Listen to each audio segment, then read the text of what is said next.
So, we are back. It is Marble from YouTube land, uh, wherever that is.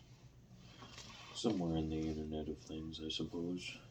Uh, the last chapter in the last video we read was um, Bere'shiyth, Genesis chapter 41. What had happened in there, we'll give a little review on that, was Joseph was still in prison. Pharaoh had two dreams, actually, not just one. But what he saw in the dream was two beautiful, or the two dreams showed similarities between each other. And what was going on there was, in the first dream, he was standing by the river, and saw 7 fat, healthy cows that you'd just love to send them to freezer camp, if you know what I mean. Make some steaks, some short ribs, some round roasts, some flanks, New York strip, you name it. That kind of. He saw 7 of them. They were eating in the pasture, and then he sees coming up out of the river again 7 more kine. I'm not sure if that's a translation for cow. I'm not sure. In this book, it's spelled Kine. Now, if that's a translation issue or what, I'm not sure. I don't know what a kine is. So if anybody does know, let me know. I'm guessing it's some type of ox or maybe a cow or something. It's a grazing animal, so I know that much. Anywho, 7 more come out of the river, and I mean they're starving, like ribs showing, ill-favored. You don't want to, yeah, these you don't want to even think about breeding, just awful looking. They hungry, and so he's like, "What is this?" And then he sees the scrawny ones come up over to the fat ones, and they just go to town on the fat ones, and they're gone. And doesn't even look like an ounce has been put on their bodies of the scrawny ones. So Pharaoh's like, he wakes up from his dream, and he's like, "What the heck was that?" Goes back to bed, goes back to sleep, and he dreams again. And he sees a field, and he sees seven ears of corn, stalks of corn, growing up, and they got 7 ears on each stalk, and more than what normally will grow on a stalk of corn, and plump. This is the kind of corn, sweet corn. That's the good stuff. So he sees that, and this is some good stuff, and then all of a sudden it changes and it withers, and it's like blasted by a hot wind coming from the east, and it's useless. There's nothing that it can be done for it. There's garbage. Give it to the pigs, whatever. And so he sees that spring up after the plenteous, the ripe, lush harvest of the seven other kind of the ears. So he wakes up from this dream, these two dreams, and he gathers he gathers his think tank of the day. You know what I mean? The magicians, all the wise men, the counselors, yada yada. And he tells them this dream, and they're like, "I ain't got nothing for you, boss." So the butler, who was in the king's ward, um, he's kind of like standing in the corner, and then he speaks up, like, "Hey, master, I got something to say." Um, Kind of feeling bad about it, but I do remember, what I did a few years back, um,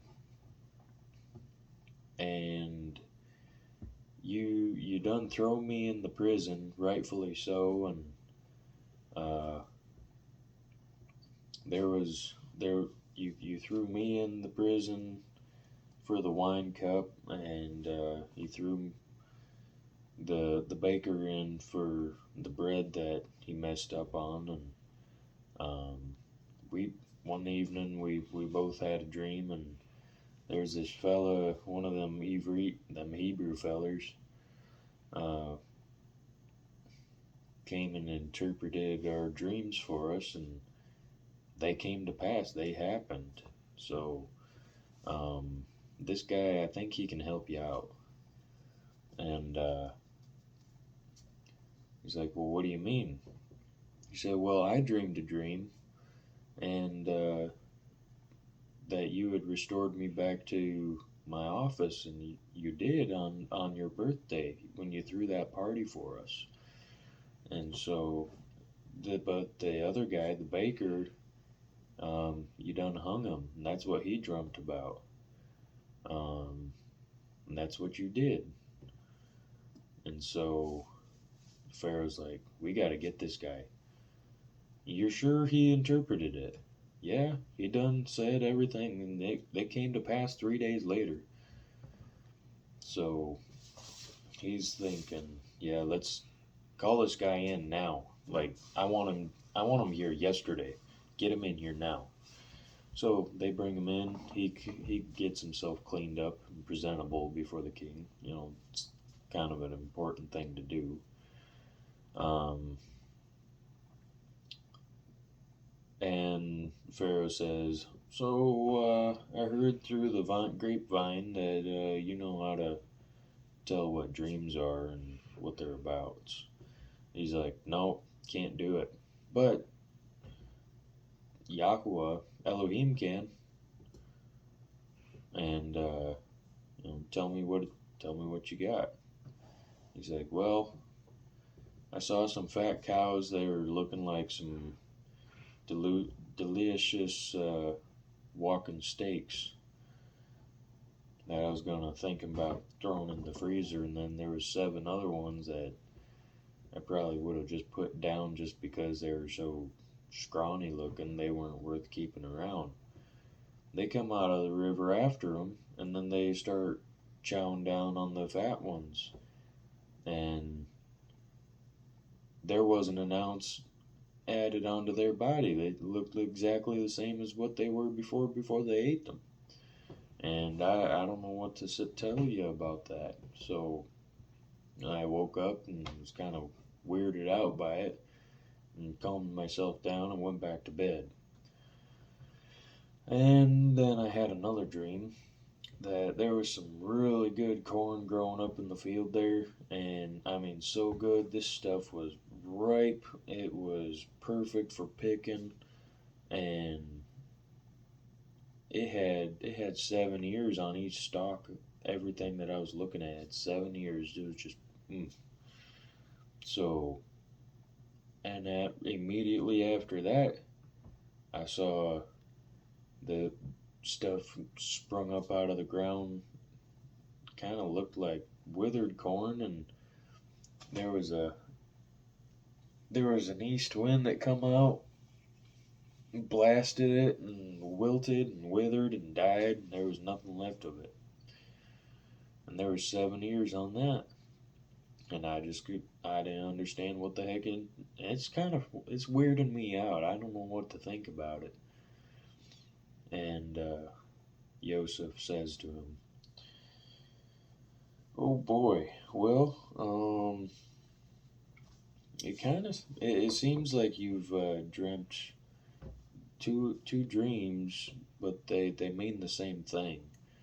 The seven the seven fat cows and the corn with the seven stalks on it that are lush. They're 7 years. Yahweh is gonna bless this land like you've never seen before, and there'll be more food in the land than you'll know what to do with.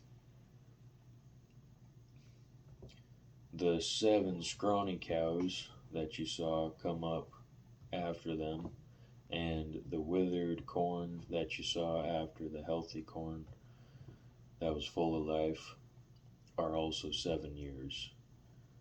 That will come after the 7 plenteous years, and we're gonna have a massive famine here in Mitzrayim in Egypt.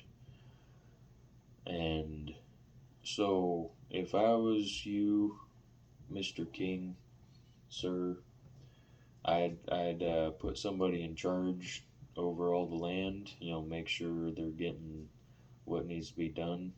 I'd say about get a fifth of everything that's been produced, and put it away, stock it up, and during those 7 good years, and try and get this stuff stored away. And that way, whenever them 7 bad years come, that we'll still be living, and nobody's gonna starve to death, and we'll still be able to carry on as a nation. So yeah, get somebody to take care of this, fill this office, and have them set officers to make sure this is being done, and probably should get started on it as soon as you can." And Pharaoh's just like shocked, like, well, it sounds like you that guy, because I don't know anybody else. And he looks over at his servants. "Y'all know anybody like that?" "Yeah, that sounds like you're the right fit for that job. So you're going to be vice president of all the land of Egypt, and you're going to be doing exactly what you just said." So he dresses him up in the royal regalia. He puts a ring on his finger and makes an executive order, and says, "I'm Pharaoh. I'm the king. I'm the president, whatever. And only the throne am I more powerful than you. You're going to take care of everything else. So you got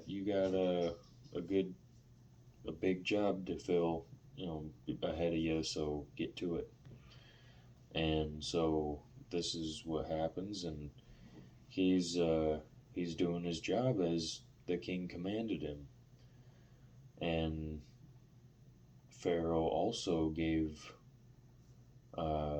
Yosef a woman as wife. Her name is Asenath. And so what there's another book. It's a very short read, called Yosef Asenath. It's a story specifically about Yosef and Asenath meeting. It's quite an interesting read. And, I'll have to see if I can if I'm allowed to put it out there, because I'm not the publisher of that one. So I'll see if I can get permission and put it out here on this channel. But it's because it's copyrighted. But it's a very very awesome story during these 7 plenteous years about what Yosef is doing and how he meets Asenath, his woman, and so and they have two sons. One is Ephraim, and the other is Manasseh. And as we know, those become the part of the 12 tribes whenever they become part of the tribes of the heads of the two tribes of what Yosef was supposed to have had. So they become ultimately part of Yosef's siblings in that family, taking his part. So 7 years they're stocking up everything in all the entire land, and then here comes the 7 years, and it got so bad that people, they ate all of their food stores that they had in their root cellars and their pantries and all of that, and then they're like going to the king, hey, we don't have any more food. What are we gonna do? We've still got lives to do. We've still got jobs to do.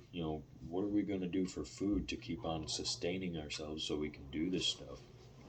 And he says, hey, go to Yosef. I put him in charge. That's his deal. Whatever he says, you do it. So they do. And Yosef starts opening up the storehouses. And the famine was not just in the land of Egypt, Mitzrayim. It was all over that whole area of the world. And so it says all over the whole face of the earth. So take that as what you will. That portion of the earth or the whole earth itself.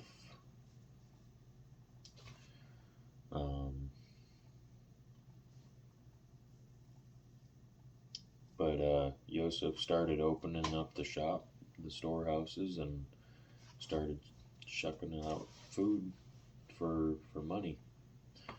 So this is the conclusion of the recap. Now let's jump into Genesis, Bere'shiyth, chapter 42. See what happens on this. Before I do that, though, this chapter, specifically chapter 41, it's a very good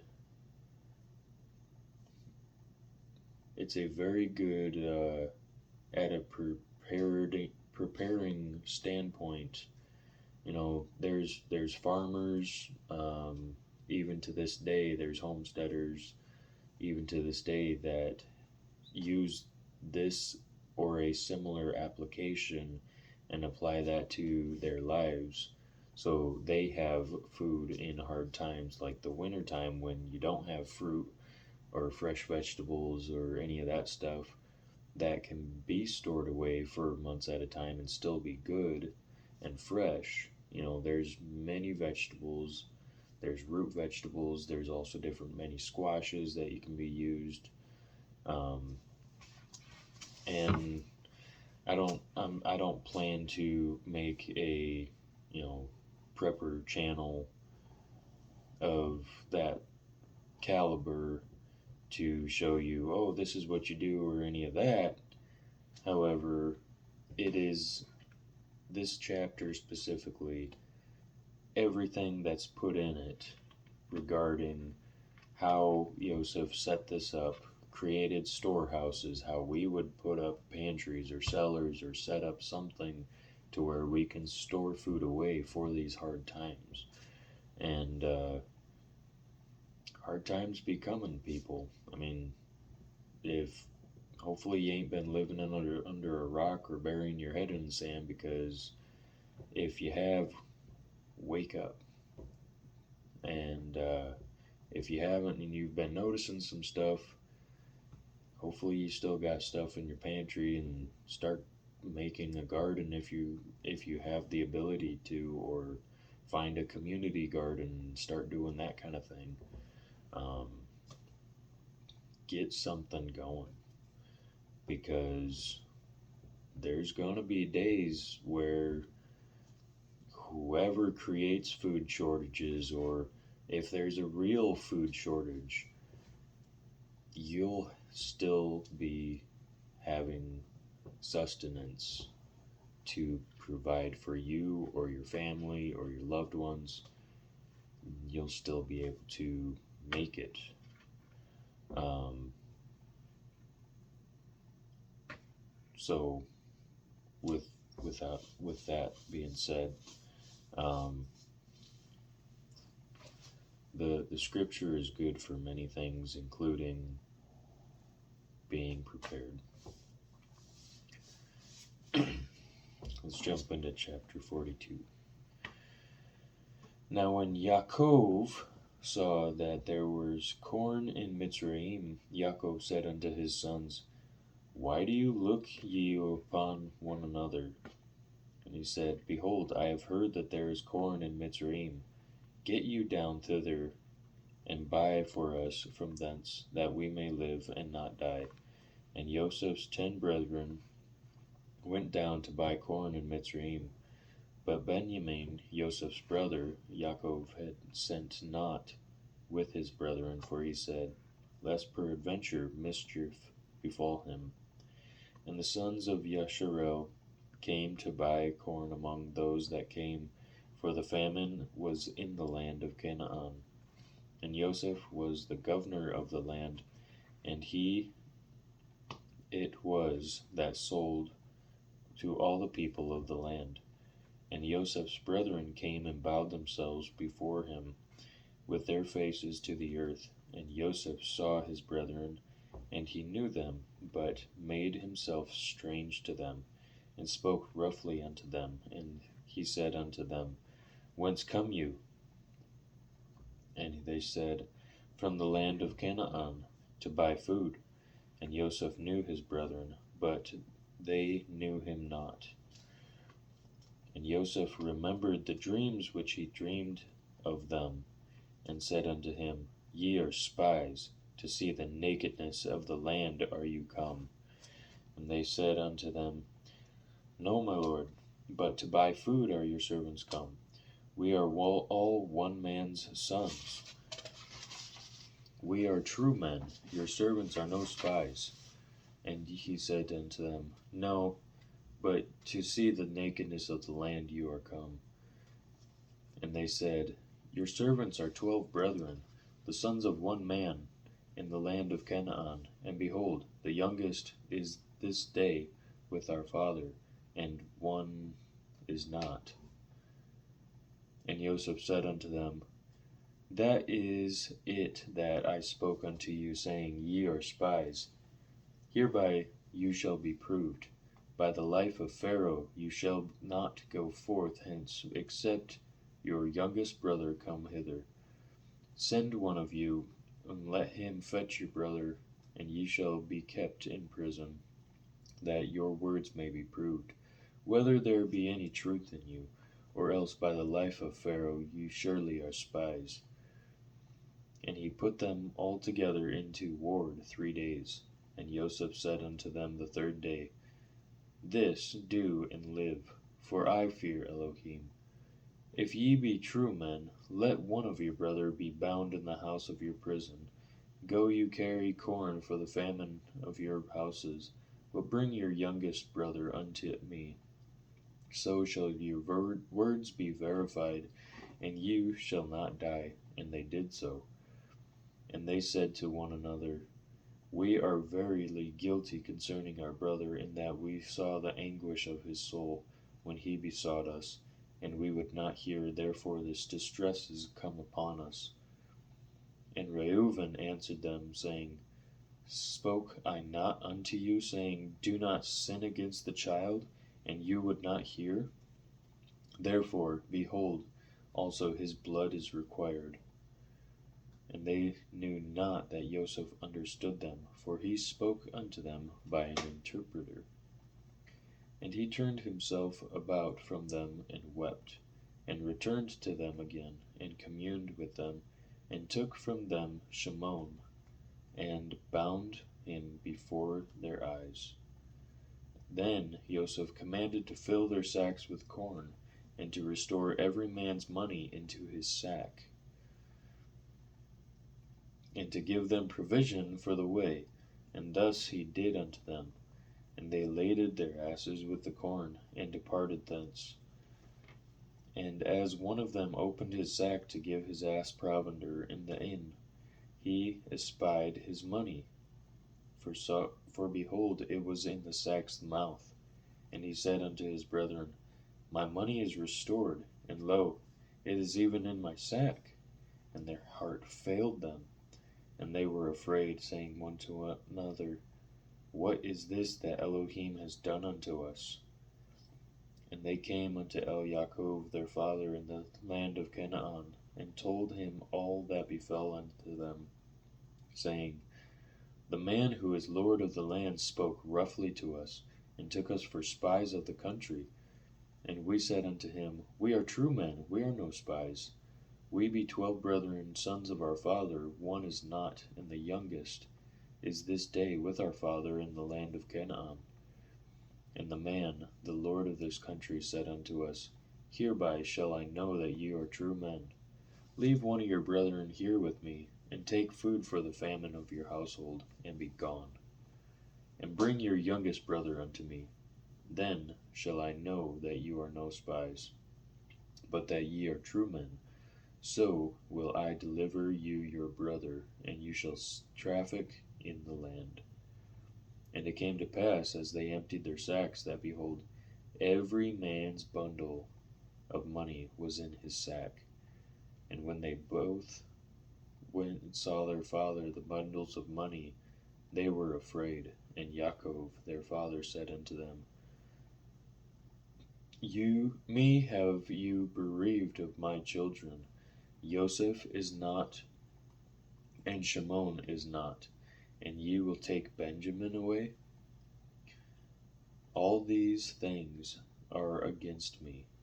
And Reuben spoke unto his father, saying, Slay my 2 sons. If I bring him not unto you, deliver him into my hand, and I will bring him you again. And he said, My son shall not go down with you, for his brother is dead, and he is left alone. If mischief befall him by the way in which ye go, then ye shall bring down my gray hairs to sorrow, with sorrow to Sheol. This is the conclusion of Bere'shiyth, Genesis chapter 42. Blessings and shalom, y'all. See you on the next one.